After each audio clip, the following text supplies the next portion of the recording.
It's Saturday, October 2, 2021. You're now with me, Shel Shaminato, for TVS Nightline. Let's begin with the headlines tonight. Educators need to constantly equip themselves with certain skills to facilitate them in facing the challenges of the 21st century as well as the ongoing pandemic. Now, Chief Minister Dato' Paniki Abong Johari Tunopeng said that the concept of teaching and learning, as we know, needs to change, as students today are exposed to more information earlier than students of yesteryears. The COVID-19 pandemic period is a challenge in all fields, one of which is education.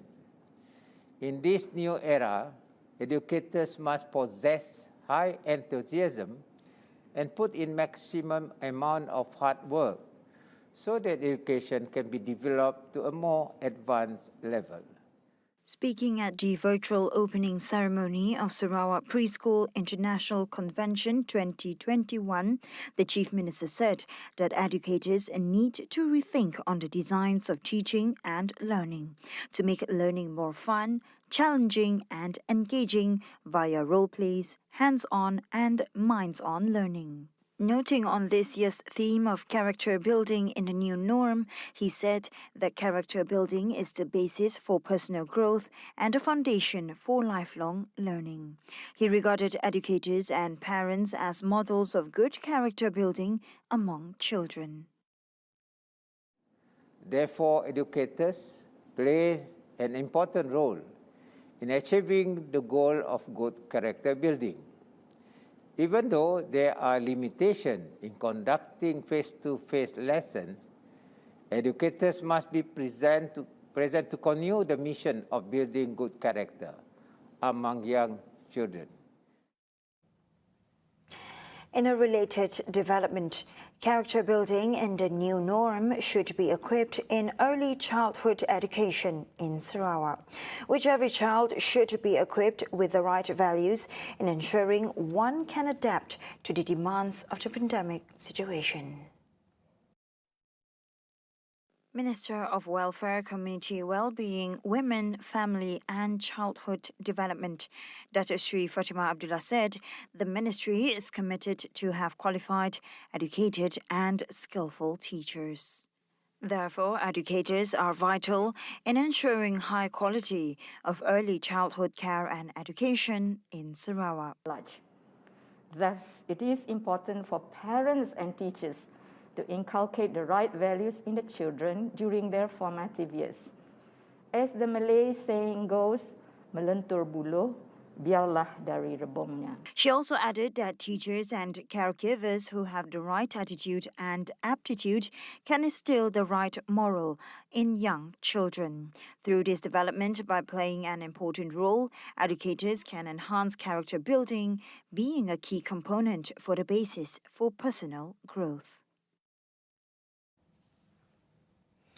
The Sarawak government has authorised a budget of 7.07 million ringgit for rabies prevention and eradication programs this year. Deputy Chief Minister Dato' Ahmad Douglas Uga Ambas said the state government is committed to eradicating rabies and has supplied the necessary funds, manpower and logistical support to combat the disease.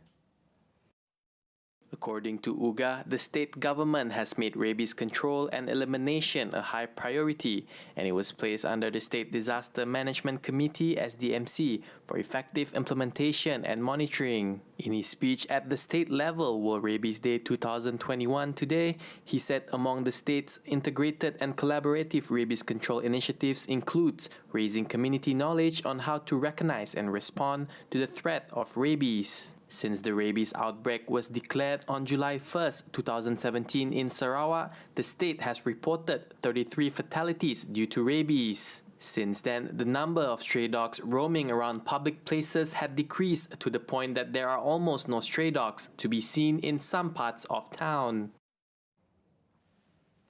Meanwhile, Dr. Sim said Sarawak will embark on a detailed study of the long-term effect of the COVID-19 vaccine on children. He said the research is necessary considering the age factor of the children, which may have effects of the vaccine in the long run. All these young children, they got another 80, 90 years to live. Because if you know, from the heart, we always had a rheumatic fever, last time in the past, we got a lot of rheumatic fevers, and then they affect the heart valve. They get blocked and stenosis, narrowing and so on. And so now no more rheumatic fever because of the hygienes and all the infections become less and less. The same thing. Sometimes some of these things happening, we don't know what's going to happen in 20 years' time, 30 years' time. And so, if possible, it's our not just the medical profession, but from policy points of view, is to take the blood, to study, to keep the blood for 20 years' time or 40 years' time, to look like it's not going to keep my blood because I'm too old. Following the announcement of Health Minister Khairi Jamaluddin that said Sarawak will be the first state to administer booster shots last week, we now know that it could begin as early as next week. As disclosed by Sarawak Disaster Management Committee SDMC Advisor Datuk Sri Dr. Sim Kui Hian. Although no exact dates were revealed, Dr. Sim said Sarawak will begin with the COVID-19 booster shots program for individuals over 60 years old and with serious comorbidities sometime next week. Met after the World Rabies Day 2021 event in Kuching today, the local government and housing minister said that two types of vaccines will be used as the booster, namely Pfizer and Sinovac. He cited that new supplies of the Pfizer vaccines have arrived from Kuala Lumpur and the state still have leftover pile of the Sinovac vaccines. Meanwhile, Dr. Sim also revealed that Sarawak is open to administer the third dose vaccination for the other general population. However, it is pending studies and approvals from medical experts. Sarawak Fire and Rescue Department, or BOMBA, gears up their preparations for the upcoming monsoon season with simulation trainings at the Sarawak River this morning. A total of 37 boats were tested to face the eventuality of flood by the end of the year. Dalam program 3 dalam satu hari ini, kesiapsiagaan balai, kesiapsiagaan aset kita, pertama kali bot, enjin, keduanya kajian kawasan, seterusnya kita mengkajilah keadaan arus air sungai seluruh negeri Sarawak lah. Cuma yang dinyatakan semalam bahawa perlu kita buat persediaan ini, walaupun dalam laporan saya stres malam mana bukanlah terlalu ekstrim, tetapi kesiapsiagaan sebab kita dalam keadaan campur dengan pandemik COVID ini, kita perlu beri perhatian khusus kepada perkara-perkara inilah. During the morning training, the BOMBA demonstrated their water rescue techniques and use of safety equipments. Dalam kita lihat tadi, bila penyelamat kita menggunakan alat keselamatan, kemungkinan kalau tidak dipakai dalam jaket tadi, mungkin terkapar-kapar, tapi itu dia akan timbul, dan teknik dia bila jatuh je tu dengan air dia, kita kenalah dalam keadaan tenang lah. Kita jangan begitu juga kalau kita jatuh lah. Salah satunya jangan kita terlalu cemas. Sebab keadaan cemas ini akan menyebabkan kita lebih cepat tenggelam lah. Dan salah satu teknik beliau makai PPE, Personal Protection Device, itulah asas penting dalam SOP kita lah.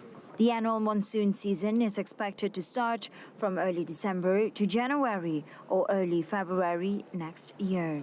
And the Sarawak Bomba Department has identified a total of 349 flood-prone areas, 97 road cut-off locations and 77 landslide locations. And now on to the next update. 10 anglers were reported to be missing at 12:17 p.m. earlier today. Their boat was believed to have sunk at a location 11 nautical miles from Pulau Satang Besar. Search and rescue SAR personnel were put on alert, but operation was put on hold at 6:30 p.m. as no new leads were found. SAR operation will resume at 7 a.m. tomorrow morning. According to the statement from the First Admiral of Sarawak's Malaysian Maritime Enforcement Agency APMM, Zin Azman Muhammad Yunus, an SAR team comprising of 20 officers from various enforcement agencies were deployed. The 10 missing anglers were identified as Amri Abdullah, Muhammad Asri Ibrahim, Muhammad Rezwan Rasul, Zaharuddin Yusuf, Muhammad Faris Azizan, Muhammad Sahrin Sahir, Muhammad Firdaus Muhammad Denan, Rais Yahya, Awang Omar Awang Hamsawi, and Baki. Rescue efforts were hindered by sea waves as high as 2 meters and wind blowing at a speed of 20 to 30 kilometers per hour. The Maritime Rescue Subcenter MRSC has also established a camp at Telaga Air waterfront whilst relaying the news to the village chief of Kampung Telaga Air. SAR operations was focused within 2 to 20 nautical miles from Pulau Satang waters. Zin Azman also reminded anglers and the maritime community alike to postpone their trip out to the sea in the event of bad weather. If there is an urgent need to sail, ensure that every member is wearing a life jacket as Sarawak enters the northeast monsoon season from October 2021 through March 2022. Meanwhile, several critical legal provisions in the Malaysia Agreement 1963 or MA63 are to be looked into. As such, the matter will be looked into by the government with assistance from the Attorney General's Chambers AGC in efforts to reinstate the rights of the people in Sabah and Sarawak as per the agreement upon the formation of Malaysia. Minister in the Prime Minister's Department of Parliament and Law, Datuk Sri Dr. Wan Junaidi Tuanku Jaafar said this is one of his ministry's top priorities and targets to complete the process to table the bills in Parliament on a matter within his 100 days key performance index. Nevertheless, Wan Junaidi explained that the bills would require a 2/3 majority vote in Parliament for them to be passed, and as such, it requires an extensive engagement exercise with key stakeholders, namely the Members of Parliament, MPs, as well as the Rakyat. The ministry, as part of its 100-day KPI, is focusing on transformation initiatives in the government, Parliament, and examining the MA63. Dr. Wan Junaidi also added that he is optimistic that the current government, under the leadership of Prime Minister Datuk Sri Ismail Sabri Yaakob, is committed in the development of Sabah and Sarawak, which is one of the priority areas under the 12th Malaysia Plan. He said this serves as the much-awaited political will to push through the transformation agenda of these two states, which would accelerate development and help improve the quality of life of the people.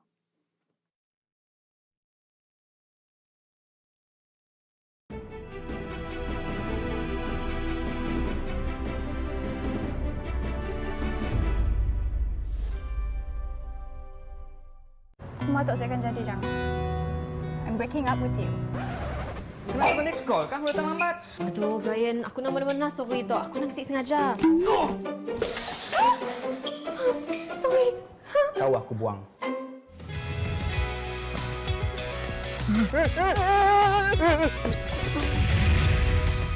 Sedap. Macam mana kita boleh naik atas tu? Sedap naik atas tu. Aku Ujang. Ujang Henry. Aduh, pintu tu dapat dibuka dari belah dalam aja tu sih. Laki ni gitu, laki ni. Mek membuat tak keluarkan. Hujung minggu. Keluar rekol. Pernah sih sebelum tu ada orang madang yang kau pandai pujuk hati dan perasaan orang lain? Ya pula aku macam ya, dia ingat ke siapa? Hanya ingat aku tu apa? Ih, gurang aku jadi gurang.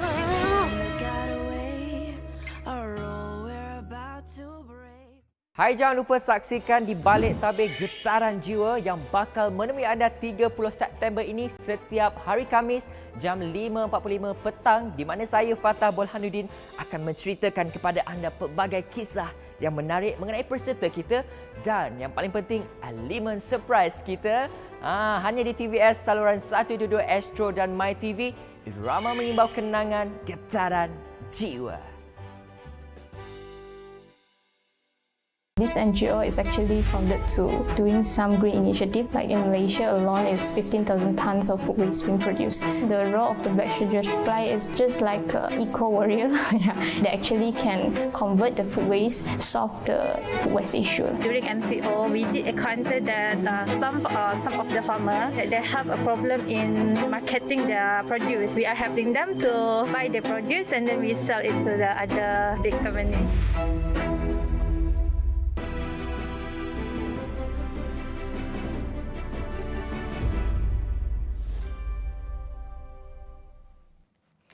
Back to the Nightline with the COVID-19 development.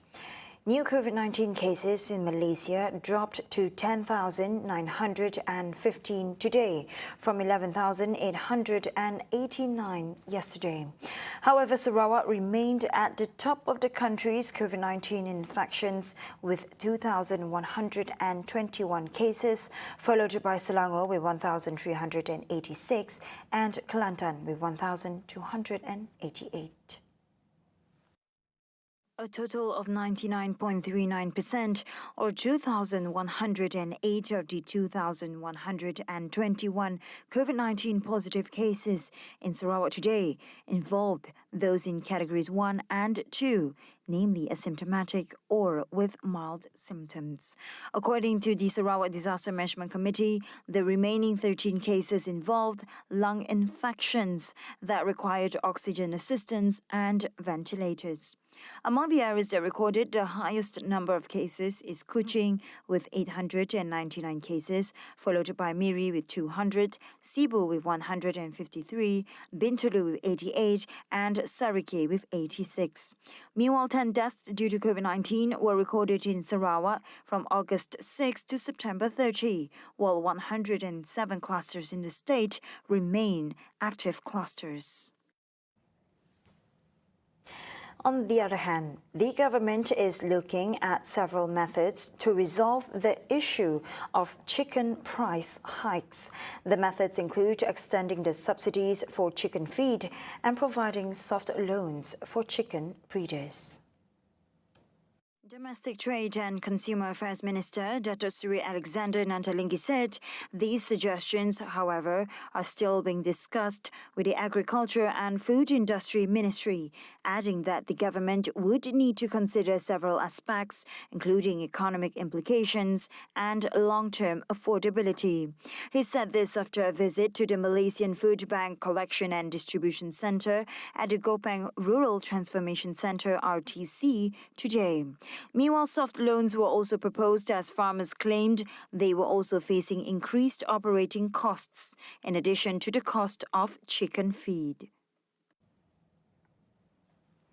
And now on to the next highlight. Prime Minister Datuk Seri Ismail Sabri Yaakob today unveiled the key performance indicators KPI for his cabinet ministers.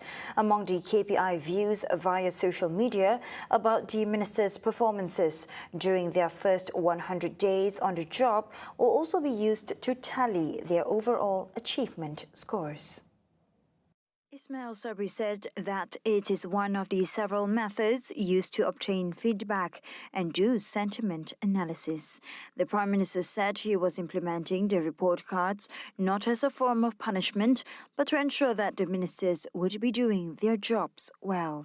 He noted that there had been mixed reactions from the people on the 12 Malaysia plan after it was tabled in Parliament on September 27. Overall, he said the 12 Malaysia plan had been well received, but added that implementation was far more important now. In order to provide a better delivery system to Malaysians, Prime Minister Datuk Seri Ismail Sabri Yaakob announced a new concept known as the Key Happiness Outcome, KHO. It will serve as an instrumental guide to identify and monitor the satisfaction and voice of the people through the Keluarga Malaysia concept, protecting the people's interest. Ismail said the concept is expected to be embraced as a family culture and to be expanded to the whole country. KHO would be inclusive of all religion, race, ethnic and age groups. A common example, he said, would be the intermarriage in Sabah and Sarawak, where families of different backgrounds live harmoniously together. To this, the Prime Minister said infrastructures and special loan schemes will also be made available for the Chinese and Indians. Ismail also said that Malaysians' response to the concept so far has been nothing but positive, but noted that it is still in its early stages. And the interstate travel ban is expected to be lifted soon as the country's COVID-19 vaccination rate for adults is rapidly reaching the 90% mark. Life could well go back to normal as we approach the nation's target of achieving herd immunity. Health Minister Khairi Jamaluddin said in a posting on his official Twitter account today that 86% of adults had been fully vaccinated as of yesterday. Prime Minister Datuk Seri Ismail Sabri Yaakob had stated that interstate travels will be permitted after 90% of the country's adult population has been inoculated. According to MOH COVID Now portal, 20,317,843 individuals, or 86.8% of adults, had completed their jabs as of yesterday. The Health Ministry is currently in negotiation to secure an antiviral pill that has the potential to achieve a breakthrough, after its maker said it could cut hospitalizations and death rates by half. Its Minister Khairi Jamaluddin confirmed the matter on his Twitter this morning. Manufactured by US-based pharmaceutical firm Merck & Co., it uses molnupiravir and is designed to introduce errors into the genetic code of the virus. Merck said viral sequencing done so far showed molnupiravir is effective against all variants of the coronavirus, including the highly transmissible Delta variant. Merck and its partner Ridgeback Biotherapeutics are said to be planning to seek approval in the United States for emergency use of the tablet, as well as filing regulatory applications around the world. Pfizer and Swiss drug maker Roche Holding AG are also racing to develop an easy-to-administer antiviral pill for COVID-19. Previously, Khairi said that the public health authorities would be working towards living with the COVID-19 virus, signaling a shift towards the endemic phase.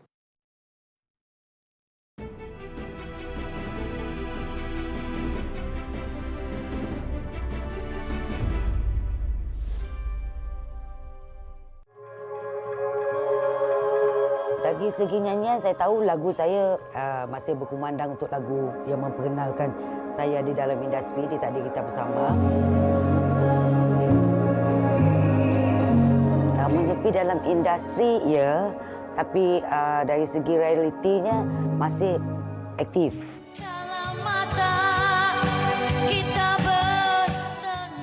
From Sarawak with love.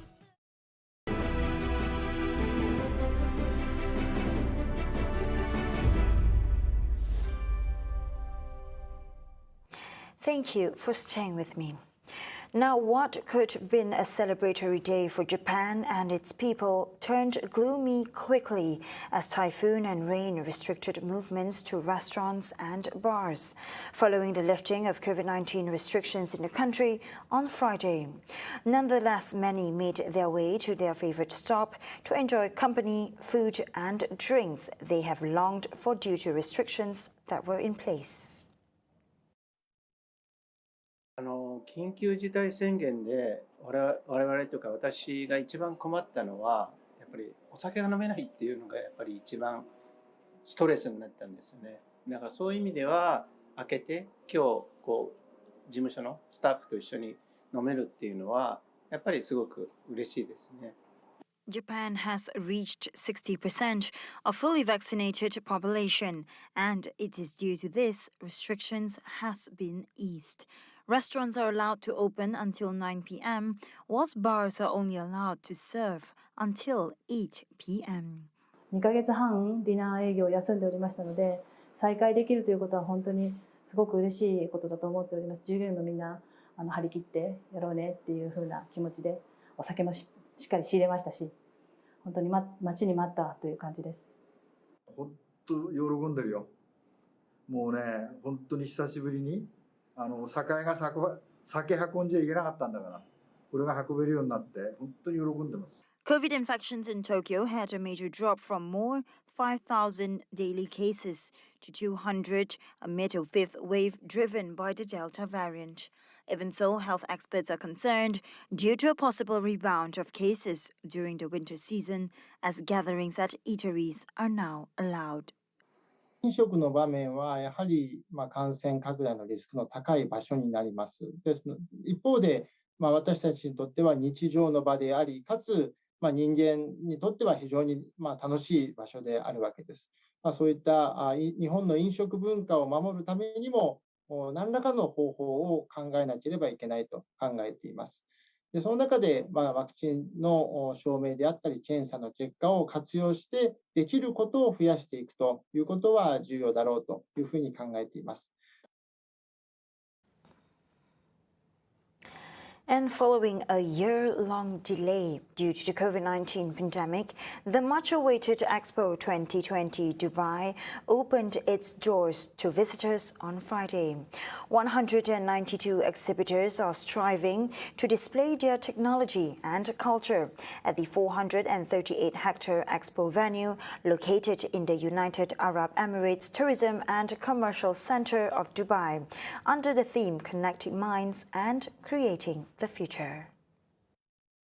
As the first World Expo held in the Middle East, the 6-month event attracted many visitors on the first day. It's the most exciting thing in the region right now, and it's the biggest event. I do want to visit the UAE pavilion, of course, the Saudi pavilion, the Singapore pavilion, for you guys, the Chinese pavilion. As the first expo since the outbreak of the coronavirus pandemic and the first World Expo in the Middle East, Expo 2020 Dubai aims to pull the strength of the international community, promote global cooperation, and create a better future. The expo is expected to attract some 25 million visitors with colorful events, including themed weeks, National Pavilion Day, film nights, poetry readings, music, and other performances.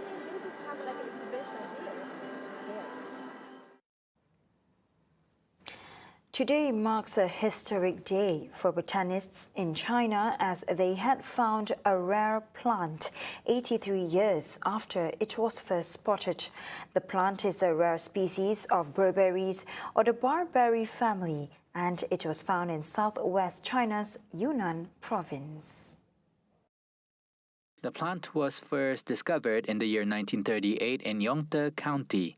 Today also marks the first time that the rare plant has been sighted outside of Yongte. Botanists at the Chinese Academy of Sciences found the species during an investigation trip to a nature reserve in Longling County of Baoshan City. According to a researcher from Xinsuangbana Tropical Botanical Garden, Tan Yun Hong, there are only 6 existing specimens of the plant in the world.